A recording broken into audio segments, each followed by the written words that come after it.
এতটাই ফাস্ট, হাততালিটা দরকার ছিল। আর একটু ফাস্ট দি। হ্যাঁ দিদি, আমি তোমার থেকেও জুড়ে দিতে পারি, দেখবা?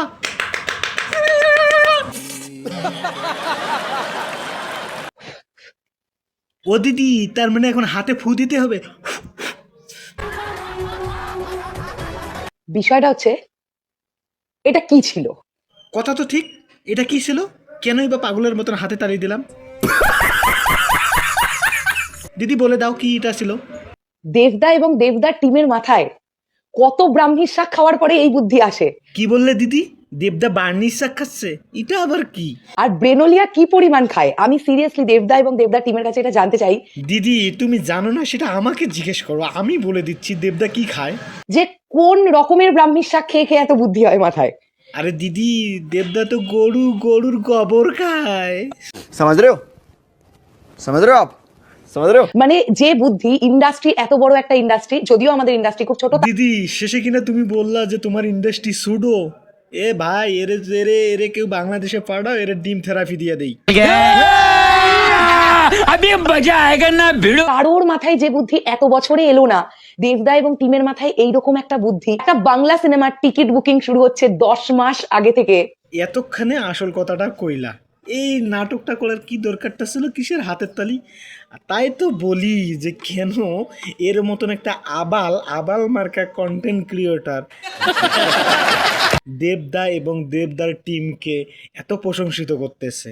আরে আমি প্রথমেই বললাম না যে দেবদা এবং দেবদার টিম গোবর খায়, যার কারণে মাথায় গোবর ভরা।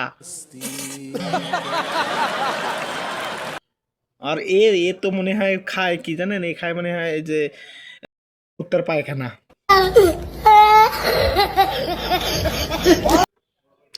আরে বোকারাম, যে সিনেমা সর্বোচ্চ রেকর্ড পরিমাণ টিকিট সেল করে, সেই সিনেমা সর্বোচ্চ হলে 20 কোটি টাকার টিকিট সেল করে, সেই সিনেমার ইন্ডাস্ট্রি নাকি 10 মাস আগ থেকে টিকিট সেল করতেছে। পাগলের দল, এরা পুরো পাগল হয়ে গেছে, এরা পাগলে ভরপুর। বাংলা সিনেমার টিকিট বুকিং শুরু হচ্ছে 10 মাস আগে থেকে। আচ্ছা যাই হোক দিদি, এই সিনেমাটার নামটা কি? ডেসু 7। ও দিদি, তাহলে সিনেমা কবে মুক্তি পাচ্ছে, কবে আমরা দেখতে পারবো? আয়, কে আসবি আয় দুর্গাপুজোয়। ও দিদি, এই যে দেব আর শুভশ্রী এই যে সিনেমাটা যে করতেছে, এটা কততম সিনেমা? দেব শুভশ্রীর 7তম সিনেমা। আর একদিকে ও আচ্ছা, তাই তো বলি। তো দিদি, বুঝলাম যে দেব শুভশ্রীর এটা 7তম সিনেমা, তাহলে পাবলিকরা তো খাবেই, তাই না? যেহেতু তাদের মধ্যে চলেছিল খুনসুটি, গোপনে প্রেম, পরকিয়া, আরও কত কি, তাই তো শেষবারের মতো দেখবে, তাই না দিদি? এই জুটিটাকে কত পছন্দ করলে এটা পসিবল হয়। দর্শক অনেকভাবে অনেক রকম মজা নেওয়ার চেষ্টা করেছিলাম, তো আপনারা হয়তো কিছুটা হলেও বিনোদন পেয়েছেন, তাই মনে কিছু করবেন না। দেখেন এদের মাথায় কোন লেভেলের গোবর থাকলে এরা এরকম কন্টেন্ট ক্রিয়েটর হতে পারে।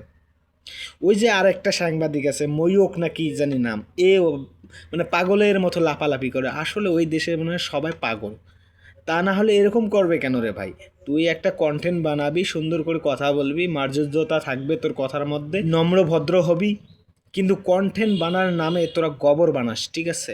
এই লাফালাফি করস কেন? হ্যাঁ, এই যে শাকিব খানের যে নিত্য নতুন যে আপডেটগুলো আসে, শাকিবিয়ানরা যে কন্টেন্টের মাধ্যমে সেই আপডেটগুলা শাকিবিয়ানদের কাছে পৌঁছায় দেয়, তারা তো এরকম লাফালাফি করে না। তুই লাফালাফি করস কেন? হ্যাঁ, তোর কি কৃমি আছে? কৃমি চাপ দেয় তোর? তো দর্শক সবাই ভালো থাকবেন, সুস্থ থাকবেন, এরকম আবাল চোদা কন্টেন্ট ক্রিয়েটরদের কাছ থেকে দূরে থাকবেন। Good bye.